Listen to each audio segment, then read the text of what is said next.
гласуване сред хората, които вече му симпатизират, повече отколкото се обръща към останалите, и затова се създаде това впечатление, всеки сам се говори в огледалото.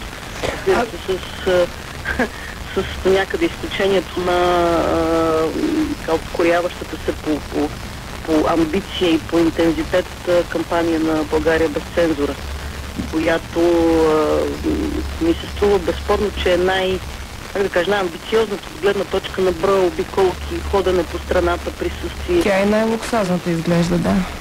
Да, отделно аспекта как се прави това и колко струва, но така поне гледайки отстрани, без да заставам с цифри за това, ми се струва, че най-много обиколки, като че ли най-много стремеж да се привлекат симпатии на хората с ходене по места, разбира се, и обещания. Всъщност, тук има връзка между парите и кампанията, защото ако това не бъде отразявано в платените рубрики, няма как да знаем, че толкова се е ходило по страната, така че процесът е двустранен. По-скоро, ако обърнете внимание, този стил на така отиде лидерът при публиката или при бъдещите избиратели, опита се да вникне в местните болки, те впрочем са едни и същи в цяла България изглежда, и така да обещае по-достойно място, каквото там, разбира се, обещава, но изглежда това присъствие на място. Новия спасител ли е това?